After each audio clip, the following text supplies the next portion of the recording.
बिस्मिल्लाहिर्रहमानिर्रहीम। मैं हूं आपका मेज़बान एडवोकेट रहमान। आज हम बात करेंगे तहरीक लब्बैक पाकिस्तान कब मार्ज़ वजूद में आई। कौन से ऐसे चैन ऑफ इवेंट्स थे जिसकी बुनियाद पे इस पार्टी ने आलमगीर शोहरत हासिल की। ये मजहबी जमा सियासी पार्टी, इसको बनाने वाले का बुनियादी एजेंडा क्या था। और इसके अलावा हम ये भी डिस्कस करेंगे कि मुरीद के में सानहा जो हुआ है उसकी वजूहात क्या थी। और इसके अलावा हम ये भी कोशिश करेंगे कि इस बात को वाइंड अप करें कि कौन से ऐसे बुनियादी पैरामीटर्स लेने चाहिए हुकूमत वक्त को और सियासी पार्टीज़ को जिसकी बुनियाद पे हम मुस्तकबिल में इस तरह के हादसा से बचें। तो आइए शुरू करते हैं। सबसे पहले तो आपको ये बताना मकसूद होगा कि अगस्त 2015 में तहरीक लब्बैक पाकिस्तान मार्ज़ वजूद में आई। खादम हुसैन रिजवी साहब जो इसके फाउंडर थे, उन्होंने इस सियासी जमा मजहबी पार्टी की बुनियाद रखी। इस पार्टी का जो बुनियादी एजेंडा था वो था ब्लास्फेमी लॉज की strict implementation, meaning thereby कि जो ख़त्म नबूवत या तौहीन रसालत के मुकदमात हैं उनको जल्द सरअंजाम दिया जाए और उनको सज़ा दिलवाई जाए। इसके अलावा इस्लामिक पॉपुलराइजेशन और इसके अलावा उनका जो एक नारा लब्बैक या रसूलुल्लाह, वो इस कदर मकबूल आम हुआ कि बच्चे बच्चे की ज़ुबान पे था। और चूँकि हमने बात की थी कि हम ये डिस्कस करेंगे कि कौन से ऐसे चैन ऑफ इवेंट्स थे जिसकी बुनियाद पे ये पार्टी ने एक आलमगीर शोहरत हासिल की। आप सबको याद होगा कि इस पार्टी ने 2021 में, मैं आई एम टॉकिंग अबाउट तहरीक लब्बैक पाकिस्तान, 2021 में इन्होंने खादम हुसैन रिजवी साहब मरहूम की सरबराही में लाहौर से इस्लामाबाद की तरफ मार्च किया और इस्लामाबाद में आके उन्होंने फैज़ाबाद के पॉइंट पर धरना दिया। तो उस धरने को केस खुला है 2024 में, आपने साइटेशन भी देख ली होगी। सुप्रीम कोर्ट ने उस पर हेल्ड भी किया है, फैसला भी किया है कि उसकी वजूहत क्या थी और उसके पीछे कौन कौन सी फोर्सेस थी जिन्होंने इस बात को प्रवोक किया, जिन्होंने फैसिलिटेट किया कि तहरीक लब्बैक पाकिस्तान लाहौर से निकले और फैज़ाबाद में आके धरना दे। वैसे तो उस टाइम भी उनका धरना देने का जो प्लान था वो डी चौक था, लेकिन लॉ इन्फोर्समेंट एजेंसीज की तरफ से उन्हें नहीं पहुँचना दिया, डी चौक नहीं पहुँचने दिया गया और बल्कि उनको फैज़ाबाद में रोक लिया। इसके अलावा हम ये भी डिस्कस करेंगे कि खादम हुसैन रिजवी साहब जब फौत हो गए तो उनके बाद उनके बेटे साद रिजवी ने अपनी इस सियासी और मजहबी तंजीम की जो कि ब्लास्फेमी लॉज को, तौहीन रसालत को लेके मार्ज़ वजूद में आई थी, बुनियादी एजेंडा इनका था, उनने कमान संभाली। तो अक्टूबर 2025 में साद रिजवी साहब ने तहरीक लब्बैक पाकिस्तान के सरबराह के तौर पर एक लब्बैक अक्सा मिलियन मार्च का इनाकाद किया। उनका प्लान ये था कि वो लाहौर से निकलेंगे और बरास्ता जीटी रोड इस्लामाबाद आएंगे और इस्लामाबाद के बाद वो यूएस एम्बेसी में के सामने प्रोटेस्ट करेंगे। इसके अलावा US embassy with the passage of time, थोड़े दिनों के बाद जब वो वहाँ से लाहौर से निकले तो जो उनका एजेंडा में तो जो आखिरी पार्ट था वो उन्होंने ओमिट कर दिया, मीनिंग देयर बाय वो माइनस कर दिया कि वो यूएस एम्बेसी नहीं जाएंगे।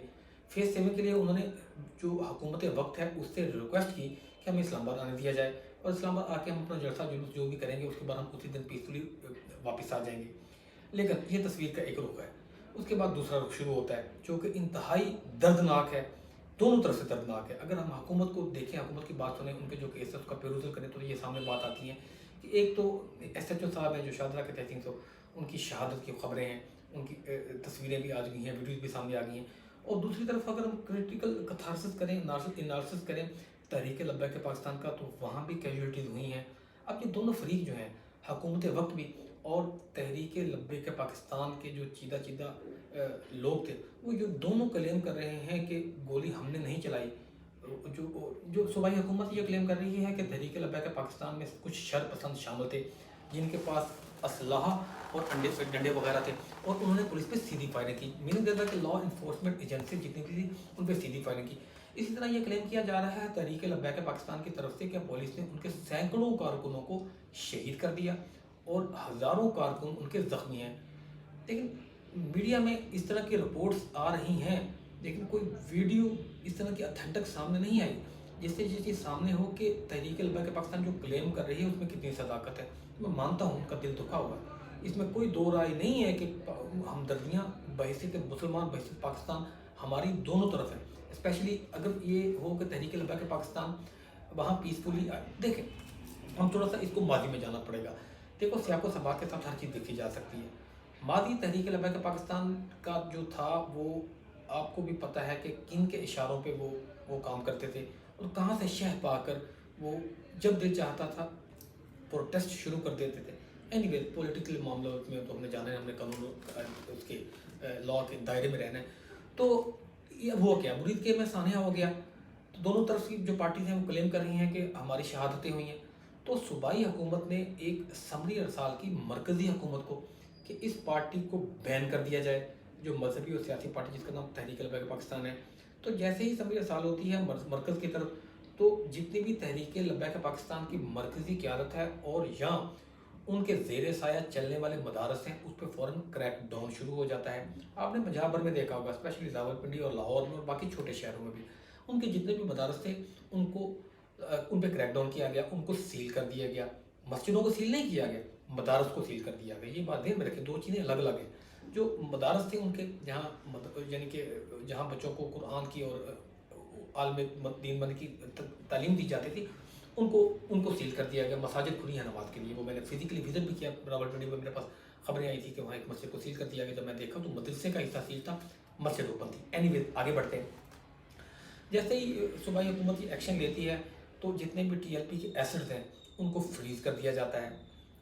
अब आगे क्वेश्चन ये आता है कि आगे तहरीक लब्बैक पाकिस्तान के साथ क्या होगा। देखिए हमारे पास रिसेंटली जो माजी में गुजरा है, अभी माजी करीब, उसमें एक ज़िंदा मिसाल हमारे पास मौजूद है, पाकिस्तान तहरीक इंसाफ। पाकिस्तान तहरीक इंसाफ को किस तरह बैन करने की बाकी तरह कोशिश की गई उसकी हुकूमत वक्त की तरफ से, लेकिन रिज़ल्ट आपके सामने है। इसी तरह मेरे ख्याल में ताकत के इस्तेमाल से आप किसी भी सियासी पार्टी को कुचल नहीं सकते। सियासी पार्टी को अपना खतारसद और इनारसद खुद करना चाहिए। सियासी पार्टी को जो उसका मंशूर है उसके मुताबिक खुद चलना चाहिए। सियासी पार्टी को इस बात का इनारसद करना चाहिए कि हमारी सफ़ों में काली भीड़ें कौन सी हैं। तहरीक ये जो भी उनका जो लब्बैक अक्सा मिलियन मार्च था, इसका ये पीसफुली भी इस तरह अंजाम दिया जा सकता था, इसमें कोई दो राय नहीं। अभी जो शहादतें हुई हैं, जो डेड बॉडी उठाई गई हैं, इसमें नुकसान किसका हुआ? इस पर नुकसान मेरा हुआ बीइंग ए पाकिस्तानी, इसमें नुकसान आपका हुआ बीइंग ए पाकिस्तानी। वो भी हमारे जैसे ही भाई थे, वो भी हमारे जैसी ही फैमिलियों से बिलोंग करते थे, भले वो लॉ इन्फोर्समेंट एजेंसी के शोधा हों या तहरीक लब्बैक पाकिस्तान के। एनीवे हुकूमत वक्त को कोई पैरामीटर ऐसे सेट करने होंगे कि कोई भी सियासी पार्टी या कोई भी मजहबी पार्टी उन पैरामीटर्स के अंदर रहते हुए ही अपना कोई भी मार्च, जो कॉन्स्टिट्यूशन पाकिस्तान का आर्टिकल 16 उसको इजाज़त देता है, उसको हेल्ड कर सके। इसके अलावा हम ये अक्सर देते हैं कि जो मुहर्रम में इतने बड़े बड़े जलसे जुलूस होते हैं, वो जो मादी दूर की बात नहीं कर रहा, मादी बाईस की, उसमें तो हम देखते थे कि कुछ बैरूनी कुव्वतें थी जिसकी बुनियाद पे काफ़ी सारे मसले मसाइल आते थे, लेकिन काफ़ी अरसा दराज से अल्हम्दुलिल्लाह क्योंकि लॉ इन्फोर्समेंट एजेंसीज और हमारे जो मजहबी क़यादतें हैं वो एक पेज पे हैं, तो कभी इस तरह का सानिया सामने नहीं आया और ना ही कभी लेके आए। उन्होंने भी उसको पैरामीटर सेट किए हैं, कितने लंबे लंबे जुलूस करते हैं वो, लेकिन वो जुलूस का रूट मुतय्यन करवाते हैं। और चूँकि जलसे का रूट मुतय्यन होता है तो जितनी भी लॉ इन्फोर्समेंट एजेंसीज हैं वो तनदही से जानो मन अपना लगा के दिन रात नहीं देखती, पीसफुली उसको सरंजाम देने के लिए उस जलसे जुलूस के जो होती हैं उसके सरकर्दा लोग उनके साथ खड़े होते हैं। इसी तरह तहरीक लब्बैक पाकिस्तान या कोई और सियासी या मजहबी पार्टी अगर कोई जलसे जुलूस करने का इरादा रखती है, उसको लॉ ऑफ लैंड का एहतराम करना होगा। और इसके साथ साथ आइंदा के लिए हमें एहतियात करनी होगी कि कोई इस तरह का बड़ा हादसा ना हो जिसकी वजह से इंटरनेशनली हमें मलाइन किया जाए। दुआ में याद रखिएगा। आपका मेज़बान एडवोकेट चुरी रहमान।